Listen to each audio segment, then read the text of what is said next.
فلا تحل له من بعد حتى تنكح زوجا غيره فإن طلقها كخاون طلاق ورکړل خزلرا خاون خزل طلاق ورکړل کم طلاق مخکې سو طلاق وشو دوا نو دریم طلاق ورکو فلا تحل له نوس حلالنا دا خزل خاون د پاره فلا تحل له حلالنا دا خزل خاون د پاره من بعد ورسره د طلاقنا حتا تنکه حتا چې دا نکاح وکي زوجن غیره دبل خاون سره سوا دا ول خاوننا حتا تنکه حتا چې نکاح وکي دا خزل زوجن خاون سره غیره چې غیر دا ول نه عبد الله ابن عباس وی تنکه په معنا د تو جامع باندې یوازې نکاح نه دا د دیو جنا مونږ ورته حلاله وایو حلاله چې کله خاون خزل درې طلاق ورکی نو اوس په نکاح باندې په نوی نکاح باندې په نوی مہر باندې د خزل د خاون د پر نه حلاليږي نو بیا خلک بل عمل کې هغه ته حلاله وایي حلاله دا چې ځا اوس بدا د دې خزل ورلا یا بل چاله په نکاح باندې ورکو نکاح به سوتړي او واپس ورلا هغه طلاق ورکی نو واپس چې ولکله طلاق ورکړل شو نو بیا به د اول خاون د پر جایز شي دیتا حلاله ویلي کیږي رسول الله فرمایي لعن الله المحلل والمحلل له د الله تعالی په هغه مولوی سي باندې هم لعنت ته جدا محلل له او دا خلق له خزي حلالي چې راځه زید له حلالوما او د بل چا سره نکاح وتړي او بیا واپس د اول خاون د پر جایز کی او یا محلل دا معنا ده چې دا کم کس وي زو سره نکاح کوم استاد پر حلالوم دته محلل وي نو کدا عالم نه غیر عالم دی بدر الله تعالی لعنت ته او محلل له معنا د کم سړی د پر د خزه حلال شولا نو دا حرام کار دی او په کوم نکاح چې د الله لعنت ته نو دا څنګه جایز شولا د دې وجه د حضرت عبد الله بن مسعود رضی الله عنه په ابن کثیر کې دا روایت موجود دی چې دې عمل ته بعد صحابه په زمانہ کې سپاح ویلې کېدو سپاح ویلې کې څه زنا تا دې عمل ته صحابه کرامو زنا ویلا لہذا کده څه طریقه باندې سوق خزه واپس ځان لوالي طلاق ورکو دی اول خاون ورته بیا خزه ویلا دا د خزه کیږي نه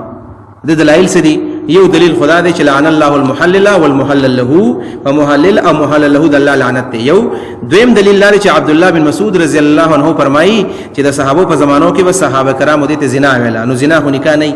دو شو دریم نمبر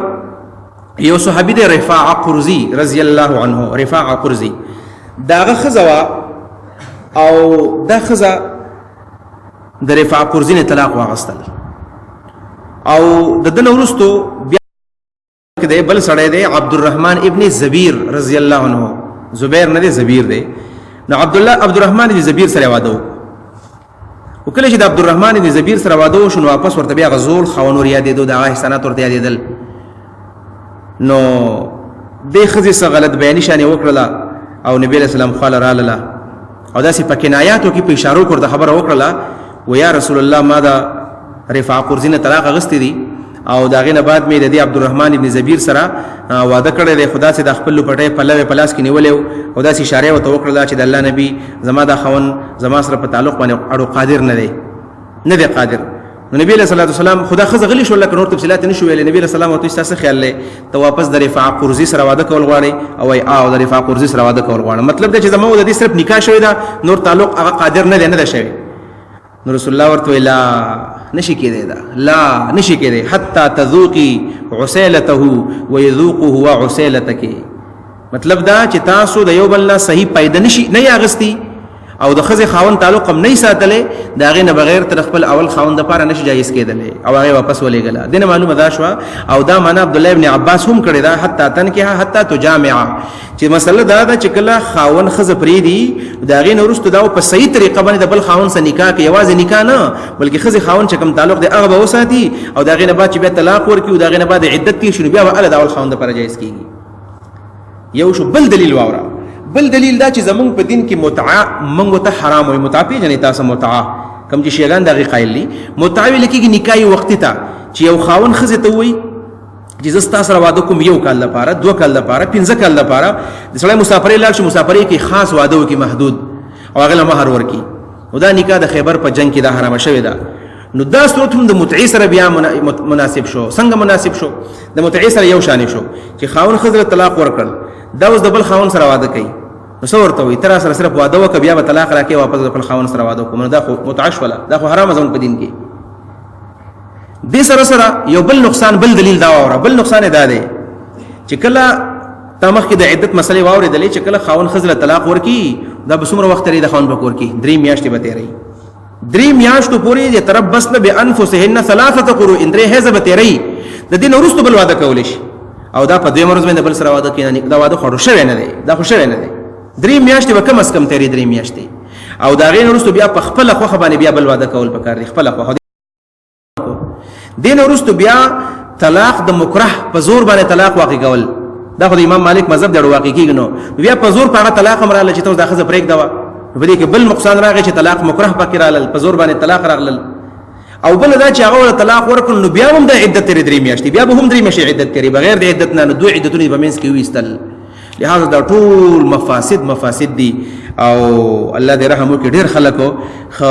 نمولیانو په جامه کې د اعمال کې جاوي خلکو نکاحونه استوتړي سره پر دا جایز ده ګناه ده مولیان دې امتحان ساتي عوام دې امتحان ساتي او دا کم حقوق چې مخکې ویلې شوی دې سره خیالو ساتي او دې حتی بیا خبر نه رسیږي نو حتی تنکه زوجا غیره فإن طلقها الله ويك طلاق ورکل د خزل دویم خاون فلا جناح عليهما وز ګنا نشته په دوانو باندې په خزه باندې پاول خاون باندې اي تراجع چې بل ترجو وکي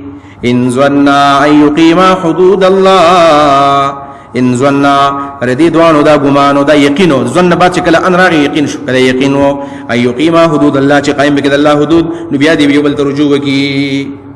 وتلك حدود الله دا الله حدود دی وینها بیان دا حدود لقوم نقوم دا پاره یعلمون چې غي پويږي دا کم سوال چې دی چې د خزینه سړی کله ناراضي او ناراضګي په دوران کې اوس خبري باندې کې تعلق سره پری دي نو ټول چې ناراضي شیخ مخ خبري پری دي په دې کې طلاق ملاق نشته او په دغه ټیم په ناراضګي په ټیم کې ورته وایي چې زاستا خپل خوخه ده او نیت د طلاق وي نو بیا ته طلاق بیان ویل کېږي دا بل کوم مسله چې ده د 3 طلاق په یو مجلس کې نو دا مسله اختلافي ده دا موږ ډیر نه بیانو د په مجالسو کې دا تحقیقي مسله ده خو زه صرف مذاهب بیان کما چې د 3 طلاق په باره کې زمنګ د سلور واړو امامانو امام اعظم ابو حنیفه امام مالک امام شافعی امام احمد ابن حنبل رحمهم الله او جمهور سلف او خلف جمهور خلف سلف جورستنی علما دي او مخکینی علما تیر شوی دي د دې مذهب دا دی چې 3 طلاق کله خاون خزل ورکړل نو 3 طلاق دا واقع شو 3 طلاق 3 دي او د امام ابن تیمیه او د امام ابن قیم رحمهم الله مذهب دا دی او موجوده اهل حدیث دی هم د ابن تیمیه او د ابن قیم په مسلک دی په دې مسله کې دیو چې 3 طلاق دا یو طلاق دی 3 طلاق یو طلاق دی او 3 مذهب د شیعاګانو دی شیعاګان وایي چې 3 طلاق اړو واقع کیږي نو او چې 3 طلاق دی ورکړل نو دا طلاق ختم شو دا 3 مذاهب دی په دې کې او یو حدیث ته دغه حدیث نه دا علما استدلال کوي چې عبد الله ابن عباس رضی الله عنهما فرمایي دا حدیث په مسلم شریف کې دی چې د رسول الله په زمانه کې د ابو بکر په زمانه کې او د حضرت عمر فاروق د خلافت په صدر اول کې په اول 2 کالو کې په دې اول 2 کالو کې وا 3 طلاق یو طلاق حسابېدل 3 طلاق وا یو طلاق حسابېدل خو بیا چې کله د حضرت عمر فاروق صاحب د خلافت 2 کال پوره شو 3 کال شروع شو نو حضرت عمر رضی الله عنه ویل چې د نن بعد به 3 طلاق 3 طلاق با 3 طلاقي نو حضرت عمر فاروق رضی الله عنه 3 طلاق 3 کړل او صحابه کرامو چا په انکار ونه کو دي ته اجماعي سکوتی ویل کېږي اجماعي سکوتی نو په دې خبره د صحابه کرامو اجماع ده چې 3 طلاق دي نو که خاون خزل 3 طلاق په یو مجلس کې ورکړل او که په یو طهر کې ول 3 ورکړل او که ځان له ورکړل او که یو ځای ول ورکړل په یو طهر کې دنه نو هم 3 طلاق دي 3 طلاق دي ځکه د خاون سره 3 اختیار دي او 3 ونه په ورکړ خپل ځان وزګار کو نور هم ډیر دلایل دي خو دا حدیث می بیان کو او دا حضرت عمر فاروق سے یو اجماع شولا نو د صحابه کرامو اجماع خو مونږ منو او اجماع خو اصل هغه اجماع د کوم چې صحابه کرامو نو شي دویم نمبر دا چې نبی صلی الله علیه وسلم فرمایي علیکم بسنتی و سنت الخلفاء الراشدین زما سنت به هم نه د خلفاء او سنت به هم نه نو په خلفاء کې خدای عمر ډیره غټه مرتبه ده او دویم خلیفہ ده او رسول الله ورته ویلو چې شیطان د مخ نه درځي زمانه بعد ک پیغمبر راځي ته د الله نبی وي دا دغه عمر سنت چې 3 طلاق درې دي لہذا 3 طلاق ته هم 3 طلاق مونږ وایو د جمهور مذهب زمنګ مذهب ده 3 طلاق دي خدا مسله وایو بل فرض کې سړی اهل حدیث ته او دغه علماو په مذهب باندې عمل کوي او دغه مسلې مني او د نفس تابعداري نه کوي، امید دې پدې کې گمراهی نه، موږ ته گمراه نه وایو، سړی اهل حدیث ته او هغه په دغه باندې عمل کوي او ته ټیک مذهب ښکارا کیږي، دغه ته موږ بد نه وایو. او دا خبره خطا ده، د مخکې ما وضاحت کړو چې سړی په عام حالاتو کې حنفي دی او کچاره په دین وکړ په جمعات کې نه پریدي کامینه وایو جمعات نه وباسي، او چې په خپل باندې بیا په دې مسله کې اخته شونه بیا غي نه بعد بیا هغه زګون لذي چې په کوم زګون کې اهل حدیث پته ورکې نو دا بیا اتباع هوا ده، بیا د نفس تابعداري ده او د نفس تابعداري ته بیا ګناه ویل شوی ده، ګناه ده. نبی رسول الله فرمایي هغه سړی عاجز دی چې خپل نفس تابعداري کوي او تمناګانې کې جزاء الله غفور رحیم دی.